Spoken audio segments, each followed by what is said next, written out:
Hi, I'm Pastor Bill with your Maple Minute for this Tuesday, September the 14th, 2020. I feel sometimes like our life really, if you go back to what we've been talking about, believe God, not the deceiver, our life's like that commercial, that cellular commercial years ago where the guy walked around to various spots in the country and said, "Can you hear me now? Can you hear me now?" That really is the life of faith that God has designed for us, because he often asks us those same questions. Can you hear me? And it's not really that God's voice is so hard to hear. It's that sometimes we do like what my dad would do to my mom. We choose to have selective hearing. That means we don't always hear what we really do hear, or we pretend like we don't. The questions we have to ask all the time in our lives of faith, if we're wanting to really live the life that God's called us to and be faithful to him, is, did we hear what God said? Do we believe in him? Do we obey God? Do we trust in him? Do we believe in him still, or are we still obeying him, and are we trusting him still? Those questions keep coming in, flooding back over and over and over again, because they're so important to living a life that God really designed us to live.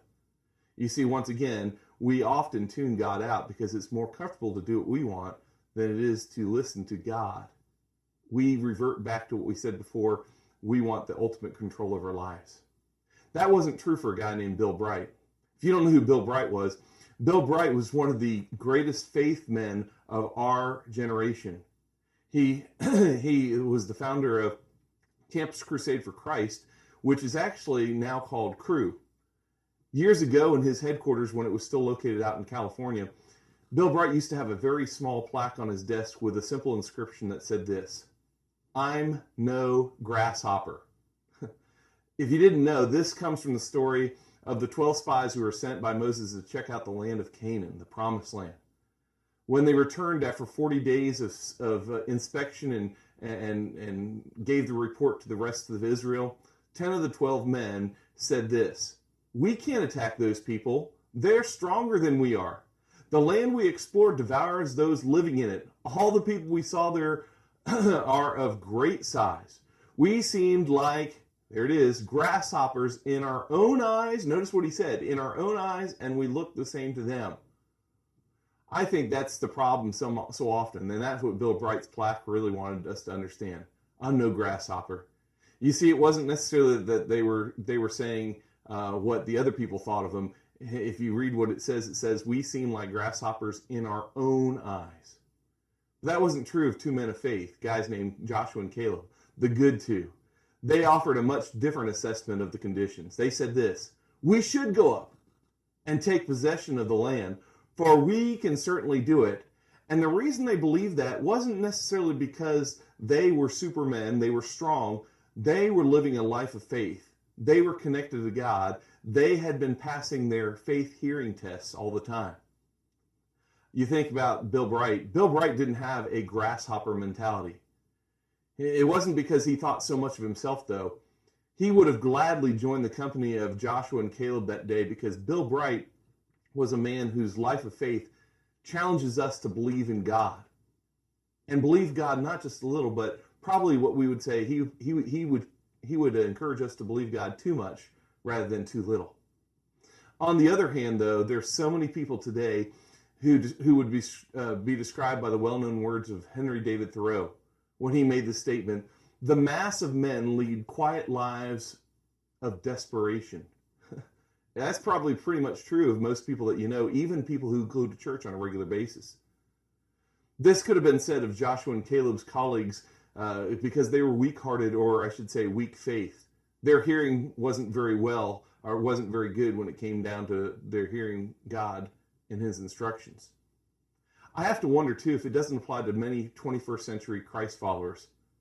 Because I think as Christ followers, we've gone soft, we've settled for less, and we've gone deaf in our hearing God by faith.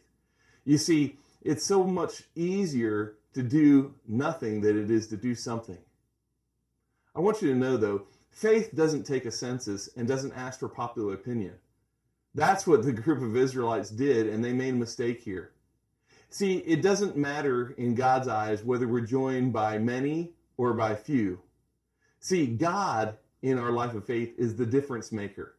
And so simply we just need to remember what Bill Bright knew. I'm no grasshopper. I just need to believe God, believe in Him, and then I can move forward in my faith. Think about this. Caleb, this man who wasn't going to live that life that was defined by being a grasshopper, at the age of 80, when the inheritance of the promised land is finally given out, Caleb asked for a mountain area, not a flat land, but a mountain area to take over. And it was inhabited by people who were called giants. Giants. They were actually some of the forerunners of guys named Goliath. They were big, huge guys. You see, Caleb's issue is he passed his hearing test even in his older age because he wasn't afraid of what God could do through him. He believed God too much, not too little. So that makes me ask the question as we finish out this section on believe God, not deceiver.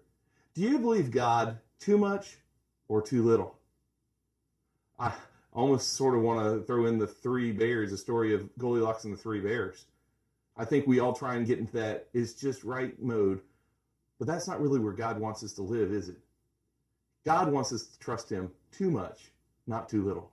So as you go through this week, ask yourself, am I still hearing God?